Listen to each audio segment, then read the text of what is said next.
सौरगुरु आज हम कक्षा 6 के अष्टम पाठ के बारे में जानेंगे। परोपकारः, अष्टमा पाठ परोपकारः चतुर्थी व्यक्ति। आज चतुर्थी व्यक्ति के बारे में भी अपन थोड़ा बहुत समझेंगे।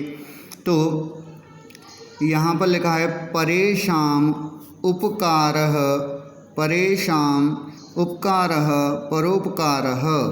क्या कह रहे हैं? दूसरों की भलाई करना ही परोपकार होता है ना। दूसरे की क्या करना है? अपन को भलाई करना है, कोई भी काम करवा देना है, उसको परोपकार कहते हैं। सूर्यः लोहिताय लोकहिताय, सूर्यः लोकहिताय तपति। सूर्य काय के लिए तपता है? लोकहित के लिए। जैसे सूर्य लोकहित के लिए तपता है। नद्यः परोपकाराय बहन्ति। नदियाँ जो होती हैं वह दूसरे के परोपकार मतलब अपने लिए बहती हैं। दूसरों पर परोपकार करती हैं, इसलिए क्या करती हैं? नदियाँ परोपकार के लिए बहती हैं। वृक्षाः परोपकाराय फलानि यक्षन्ति। वृक्ष जो होते हैं, जो वृक्ष होते हैं वो क्या करते हैं? परोपकार के लिए फल प्रदान करते हैं ना। तो दूसरों की भलाई के लिए क्या करते हैं? वृक्ष भलाई के लिए फल देते हैं। फिर क्या करते हैं आगे? मेघा परोपकाराय जलम बरसंती। मेघ जो बादल होते हैं वो दूसरों की भलाई के लिए क्या करते हैं? जल बरसाते हैं। वसुधा परोपकाराय भारम बहती। वसुधा मतलब धरती। धरती क्या करती है? अपनी दूसरों की भलाई के लिए, अपने भलाई के लिए, है ना। धरती क्या करती है? अपन सबकी भलाई के लिए अपना सबका भार, है ना, भार क्या करती है? बोझ। बोझ क्या करती है? ग्रहण करती है, ढोती है। फिर इसके बाद क्या करती है? एवं प्रकृति परोपकाराय प्रेरयति। तो प्रकृति क्या करती है? इसी तरह प्रकृति दूसरों की भलाई के लिए भी प्रेरणा देती है। प्रेरयति प्रेरणा देती है। फिर प्रकृत्यै वयम मतलब प्रकृति जो होती है वह हमारे लिए क्या करती है? प्रकृति हमारे लिए क्या करती है? हम सभी के लिए किम कुर्मः, क्या करती है? तो वो बोल रहे हैं किम यूयम किंचित स्मरथ यत एषा प्रकृति। क्या कर रही है प्रकृति? क्यों तुम्हें कुछ याद है? किम स्मरथ यत, तो क्यों तुम्हें कुछ याद है? क्या याद है? तो वो बता रही है कि यह प्रकृति अस्मभ्यम अहर्निशम सर्वं सुखम ददाति। तो क्या कर रही है? हम सभी के लिए रात और दिन दोनों टाइम, है ना, दोनों समय सभी को सुख प्रदान करती है। प्रकृति क्या करती है? दोनों टाइम दोनों समय अपने लिए अहर्निशम मतलब दिन में भी और रात में भी क्या करती है? सुख सर्वम सुखम ददाति, सभी प्रकार के सुख हमें देती है। यदा जब प्रकृत्या सुरक्षायै वयं मानवः किंचिदपि कर्तुं शक्नुम। तो क्या कह रहे हैं? जब प्रकृति की सुरक्षा के लिए हम सभी, वयं मतलब हम सभी, मनुष्य मनुष्य किंचित कुछ भी थोड़ी बहुत चीज़ें कर्तुम करने में समर्थ होते हैं, तब क्या करते हैं? शक्नुमः तदा अस्माकं जीवनम सुखकरम भविष्यति। तो क्या कह रहे हैं?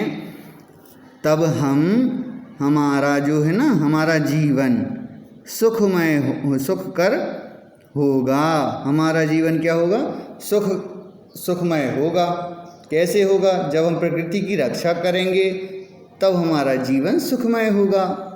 एतदर्थं जल संरक्षणं वायु संरक्षणं भू संरक्षणं च अवश्यमेव करणीयम। तो क्या कह रहे हैं? इसके लिए हमें क्या करना पड़ेगा? प्रकृति की रक्षा हम कैसे करेंगे? तो हमें जल का संरक्षण करना पड़ेगा, वायु को शुद्ध रखना पड़ेगा, प्रदूषण नहीं करना पड़ेगा। कोई भी धुआं वुआं करते हैं अपन, पन्नी वन्नी जलाती हैं, तो इससे वायु प्रदूषण होती है, तो उससे अपन को रक्षा करना है। भू संरक्षणम, तो भूमि की भी अपन को रक्षा करना है ना। इससे हमारी क्या होगी? इससे हमारे लिए अवश्य ही करना चाहिए और हमारी प्रकृति सुख में हमें प्रदान करेगी। सौंदर्य उसका बढ़ेगा तो हमें सुख प्रदान होगा, अच्छा लगेगा हमें भी, नहीं तो बदबू आएगी, कहाँ से बैठ जाएंगे अपन कहीं। तो वो बता रहे हैं, माता सर्वेभ्यः भोजनम पचति, तो माता क्या करती है? सभी के लिए भोजन पकाती है। पचती मतलब पकाना।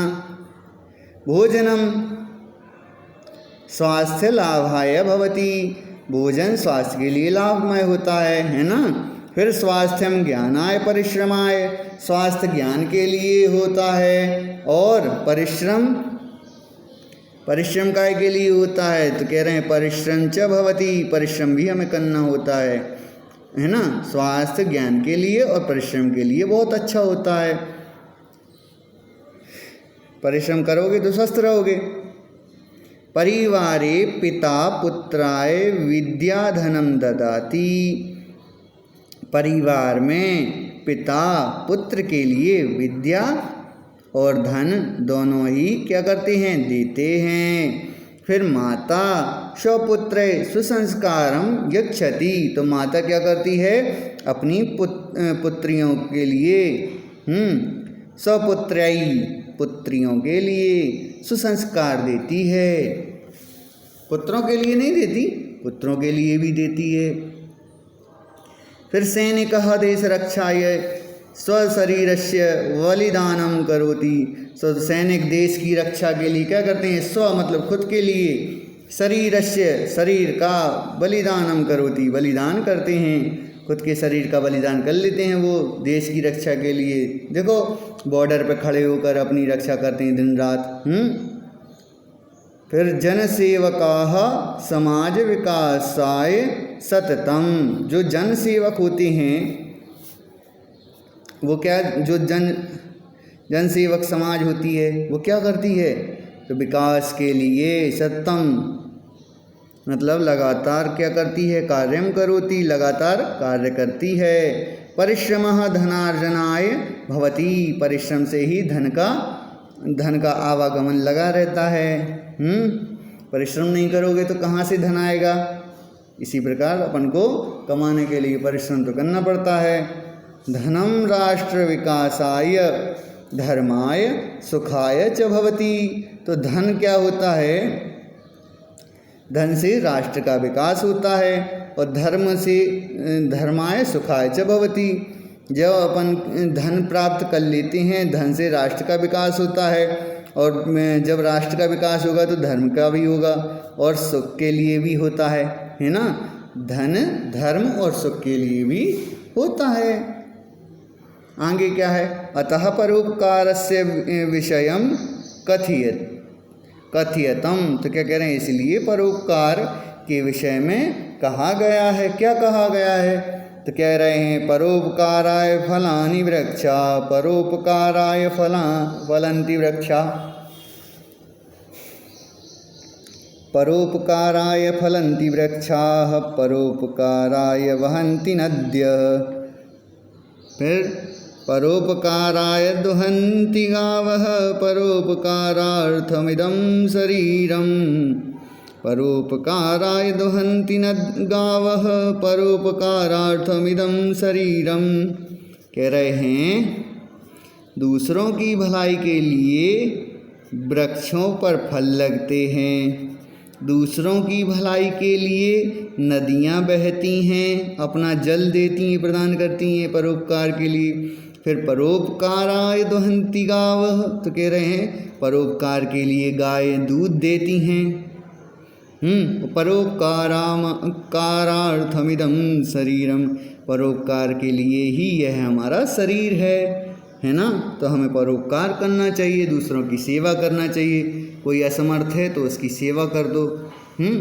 जब आप सेवा करोगे तो आपको अच्छा लगेगा। धन्यवाद।